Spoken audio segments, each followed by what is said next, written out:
तो hello everyone, कैसे हो आप सभी लोग। आशा करता हूं कि आप सभी लोग अच्छे होंगे और इस न्यू वीडियो में आप सभी का स्वागत है। तो गाइस, आज हम जाने वाले हैं सूर्य मंदिर, क्योंकि हमारी श्री कोडिदास परमार आर्ट फाउंडेशन की जो टीम है उन्होंने इस साल भी एक कंपटीशन, ड्राइंग कंपटीशन का आयोजन रखा था और वो काफ़ी अच्छा रहा। और इसी की आज अवार्ड सेरेमनी है, तो हमको भी इन्वाइट किया गया है, तो जाना है वहाँ पर। और चलो मैं आपको दिखाता हूँ कि हमारे यहाँ श्री खोड़ीदास परमार फाउंडेशन में अवार्ड सेरेमनी कैसे होता है। तो चलो चले।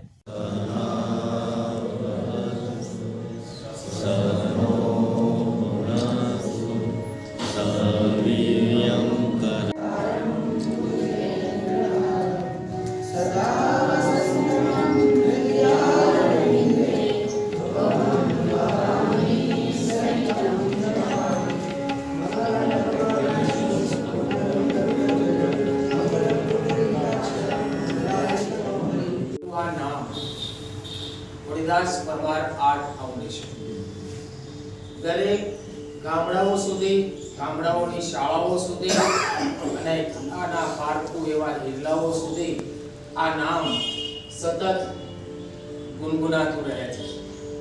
કોડિદાસ પરમાર આર્ટ ફાઉન્ડેશન દ્વારા મહુવા શહેર અને મહુવાના આસપાસના વિસ્તારો બ્રહ્મ કક્ષા સુધી દર વર્ષે અનેકવિધ પ્રવૃત્તિઓ આર્ટની જે થઈ રહી છે એ દ્વારા દર વર્ષે ઇનામ વિતરણ સમારોહનું આયોજન વિધિવત રીતે થાય છે।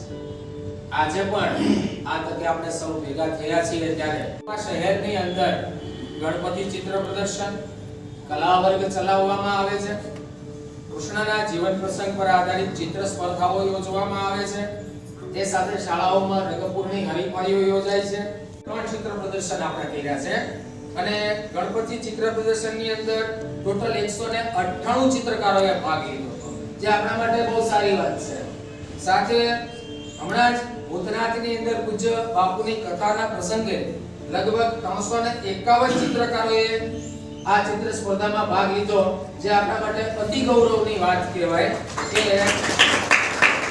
પૂજ્ય બાપુની પ્રેરણા અને બાપુના સાનિધ્યની સાથે આટલા ચિત્રકારો મહુવા શહેરની અંદર આ ભાગ લઈ ચૂક્યા છે। સાથે એક ચિત્ર અહીંથી લંડન સુધી પહોંચ્યું છે, એ પણ આપણા માટે અને આપણા કલાકારો માટે ગૌરવની વાત છે અને ખૂબ આનંદની વાત કહી શકાય। પણ એમનું કામ બહુ વિશાળ છે। 24 કલાક કામ કરનારા વ્યક્તિઓમાં એ આવે છે। અદ્ભુત કલાઓનો સંયોગ પરમ કૃપાળુ પરમાત્માએ એમને આપ્યો છે, તે લાભ આપણે બધા લઈ રહ્યા છીએ, આપણા માટે આનંદની વાત છે। સાથે ભરતભાઈને પણ આ વખતે એ કોડિદાસ પરમાર આર્ટ ફાઉન્ડેશન વતી કલારત્ન સન્માન એમને પ્રાપ્ત થયેલું છે।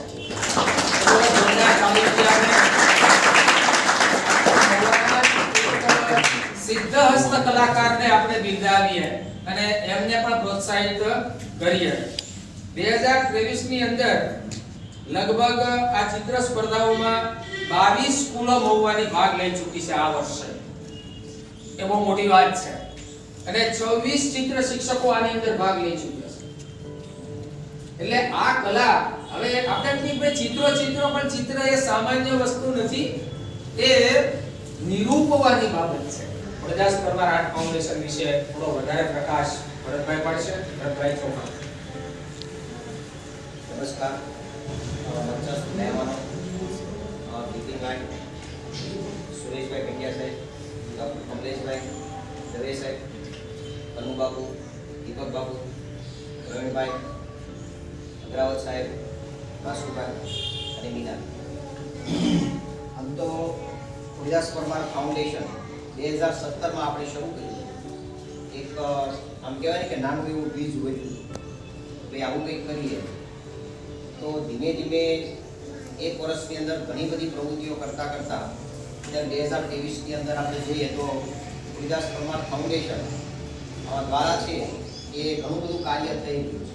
આ બધા જોવો છો, શરૂઆત રંગપૂર્ણીથી સ્ટાર્ટ કરી દીધી। દર વર્ષે રંગપૂર્ણી સ્પર્ધા કરીને અલગ અલગ સ્કૂલોમાં શરૂઆતમાં મહુવામાંથી આપણે સ્પર્ધાઓ કરતા હતા। અત્યારે પણ ગુજરાતની અંદર આ સ્પર્ધાઓ થઈ રહી છે, જે 22 જેટલી સ્કૂલોએ ભાગ લીધો છે આ વર્ષે। અને 3500 કરતાં વધારે બાળકોએ છે એમાં ભાગ લઈને દરેક વિદ્યાર્થીઓને આપણે સર્ટિફિકેટ આપીએ છીએ અને આવી રીતે ઇનામ વિતરણના કાર્યક્રમો રાખતા હોઈએ.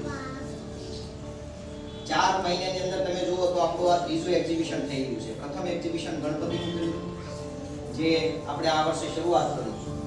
એટલે આ બધા એક્ઝિબિશનો એવા આવે છે કે પહેલું એક્ઝિબિશન કર્યા પછી છે એ થાકી જવાતું હોય છે. તો 4 મહિનાની અંદર આપણે નાના એવા સિટીની અંદર આટલું મોટું અને ભવ્ય એક્ઝિબિશન, શરૂઆતમાં 198 કલાકારોએ ભાગ લીધો. ત્રીજું એક્ઝિબિશન છે ભૂતના ચિત્ર પ્રદર્શનનું રાખ્યું જેમાં 351 કલાકારોએ ભાગ લીધો. અને ત્રીજું એક્ઝિબિશન જે છે એ આપણે નેશનલ એક્ઝિબિશન કરી રહ્યા છીએ.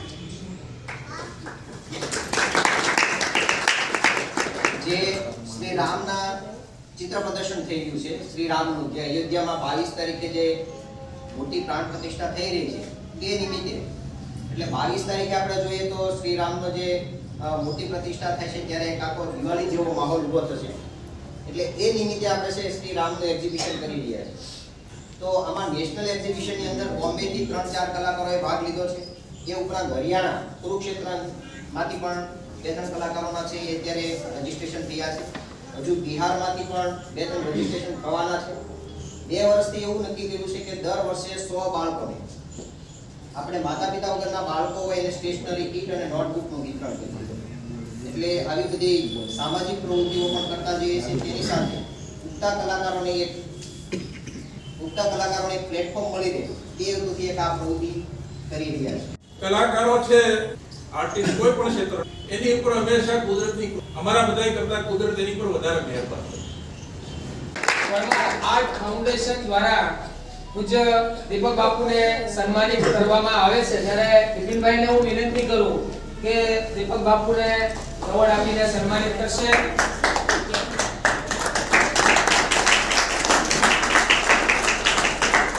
પંકજભાઈ અગ્રવતને સન્માનિત કરશે. શાસ્ત્રી અધિકારી શ્રી સુરેશભાઈ, હું વિનંતી કરું સાહેબને કે શાસ્ત્રી અધિકારી શ્રી શિક્ષકને ભાવેશભાઈને કલાભૂષણ એવોર્ડથી સન્માનિત કરશે. માનનીય વિપિનભાઈ, એમના સાનિધ્યમાં અમે 24 કલાક અહીંયા રહીએ છીએ. માનનીય મોટાભાઈ સન્માનિત કરશે ભાવેશભાઈ. ખૂબ ખૂબ તાળીઓથી. કનુ બાપુ આપણી વચ્ચે ઉપસ્થિત છે. કલાભૂષણ એવોર્ડથી સન્માનિત કરવા હું સાહેબને વિનંતી કરીશ, ડોક્ટર સાહેબને, કમલેશભાઈને, કે એવોર્ડ આપીને કનુ બાપુને સન્માનિત કરશે.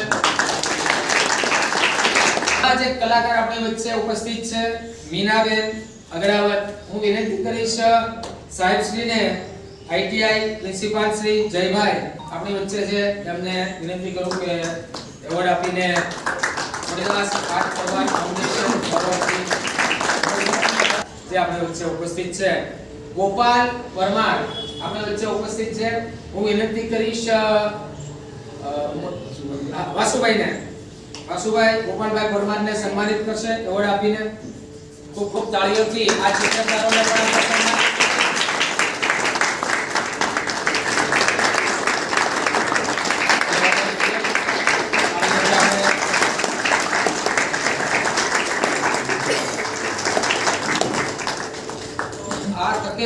આ બંને મોટા એવોર્ડ્સ જે છે કલાભૂષણ એવોર્ડ્સ આપણે અહીંયા પૂર્ણ કરીએ છીએ.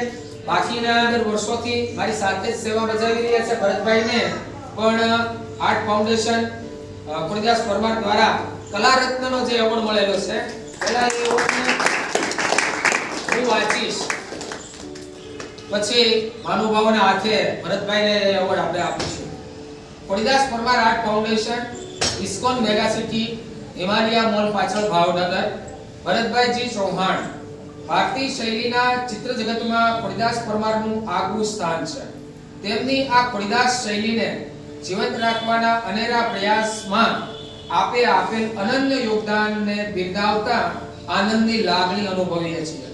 આપની આ કલા પ્રવૃત્તિ સમાજ અને કલા ક્ષેત્રને પ્રેરણારૂપ બનશે એવા મનોભાવ સાથે આપને આ ખોડીદાસ પરમાર કલા રત્ન સન્માન અર્પણ કરતા શ્રી ખોડીદાસ પરમાર આર્ટ ફાઉન્ડેશન પરિવાર ધન્યતા અને ગૌરવની લાગણી અનુભવે છે. અમૂલ પરમાર. હું મહાનુભાવને કહીશ કે પોતાના જ હસ્તે ભરતભાઈને સન્માનિત કરશે. થોડા હાથ લગાવી રાખો.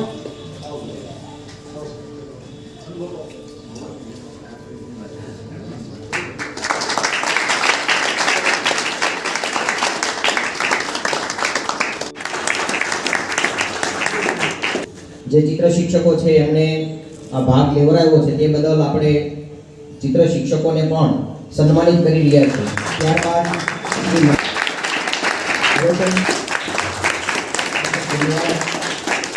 શ્રી માધવ, ત્યારબાદ સેન્ટ બોન્ડ, ત્યારબાદ ધન્યવાદ. તો ટીચરનું છે એવોર્ડ અહીંયા પૂર્ણ થાય છે. હવે આપણે પ્રથમ નંબર જે આવેલા છે તેમના નામ બોલીએ છીએ.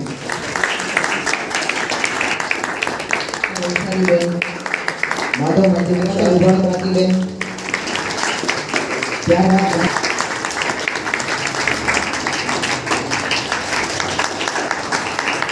એમએનએસ સ્કૂલમાંથી વરુ રાહી, ખૂબ ખૂબ ધન્યવાદ. ધન્યવાદ. સોનાગર પ્રાચીબેન અને વાસિયા, ત્યારબાદ ખૂબ ખૂબ ધન્યવાદ. ધન્યવાદ. સરસ્વતી સ્કૂલ. હવે તૃતીય નંબરમાં છે આપણે મેડલ આપીએ છીએ.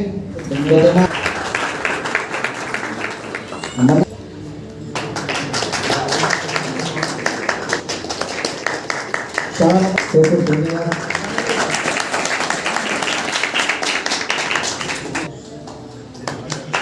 तो गाइस अब अवार्ड सेरेमनी खत्म हो चुकी है और मैं घर पे आ चुका हूँ। तो आपको ये वीडियो कैसा लगा और जो प्रोग्राम था वो कैसा लगा वो कमेंट में ज़रूर बताना। और ऐसे ही नए वीडियो के लिए मेरी चैनल को प्लीज़ सब्सक्राइब करना ना भूले। मिलते हैं जल्दी ऐसे किसी नए टॉपिक के साथ। तब तक के लिए जय हिंद, जय Bharat. Thank you so much for watching. Bye bye.